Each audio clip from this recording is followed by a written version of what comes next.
Can you picture what life is like over 14,000 feet in the sky? Want to experience all that and more while improving your mental and physical health, sleep, and even bones? Hiking is not all about beautiful scenery or taking nice photos. While I do have hundreds of photos that I've taken along the trail, I've also spent over 100 hours preparing and hiking.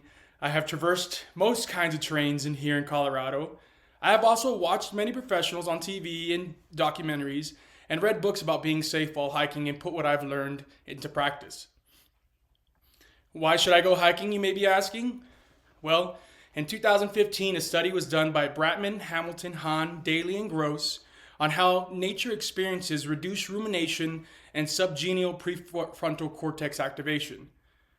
Basically, all that is kind of like it regulates your emotion and kind of tells you not to be sad. You don't stress yourself. Their results were published in the Proceedings of the National Academy of Science and found participants who went on a 90-minute walk through a natural environment reported lower levels of rumination and showed reduced neural activity in an area of the brain linked to risk for mental illnesses, compared to those who walked through an urban environment. With all that said, the beauty and health benefits from hiking cannot happen unless you are safe and prepared. With these steps, you can accomplish that and more and tackle all the 14ers in Colorado. Before you even think about hitting the trail, you need to first prepare your mind and body for the journey. First, you need to properly hydrate before, during, and after the hike. Be prepared to consume significantly more water than usual during a high altitude hike. The air is notably drier, resulting in the accelerated evaporation of sweat.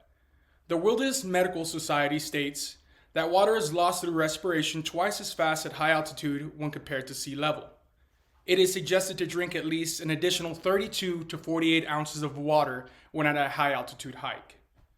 Hikers frequently fail to comprehend this substantial amount of water loss solely through physical exertion. After drinking your fill of water, you must now eat your fill. At high altitudes, the body requires additional substances due to accelerated energy expenditure of muscles. To meet this calorie demand, it is advised to consume a diet rich in carbohydrates and sugary snacks. Some examples include beef jerky, trail mix, chocolate, peanut butter snacks, energy bars, or any high-calorie treats. To keep your body's sodium level in check, you can add carbs to your water, like little Gatorade packets. Now that your mind and body has gotten the proper fuel, it's time to make sure that you have the right gear. You must have the right gear and equipment packed and wear the correct clothes and shoes. Let's go over the right thing you should be wearing. Hiking shoes or boots. Invest in high-quality footwear to protect your feet from the elements. Rain jacket. Layers. You want to dress in adaptable layers that can accommodate varying temperatures at the trailhead and on the summit. You want to avoid cotton. Cotton clothes retain moisture, leading to discomfort and hypothermia. You want to opt for polyester or moisture wickening fabrics. Your recommended gear might include a dry fit t-shirt, a warm fleece pullover, we already said rain jacket, zip off hiking pants, wool socks, warm hat, gloves. So now that you're all covered up, let's go over what you should have with you. Ensure you bring a well-fitting day pack that accommodates all your essentials while maintaining comfort. A reusable water bottle or a hydration bladder with a capacity of at least 2 liters is recommended. Sun protection is essential, even on cloudy days. You want to wear sunscreen, sunglasses, and appropriate clothing to safeguard your skin. A camera is a valuable tool to document your experiences and create lasting memories. As a precautionary measure, it is advisable to carry a few essential items, including extra layers, extra clothes, a flashlight or a headlamp, additional food, matches, lighter, and of course a first aid kit. Now, no matter how prepared you are mentally or physically, or have all the right gear, things can and might go wrong. Although highly unlikely to happen, running into wild animals or being there while natural disasters can happen. It is important to know what to do in some situations like that. If you encounter wild animals while hiking, it is crucial to remain composed.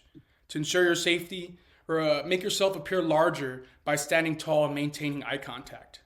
Avoid running away, especially from predators like mountain lions and bears. Before hiking, you want to research the area, familiarize yourself with the wildlife species that inhabit the trail you plan to go on. You want to check the weather and trail conditions to ensure you are adequately prepared for the weather and any potential hazards. Inform someone of your plans. You want to communicate to someone reliable where you're going and how long you plan to be there. Avoid hiking at dusk or dawn. That's when the dangerous animals are out the most. You want to make noise during the hike.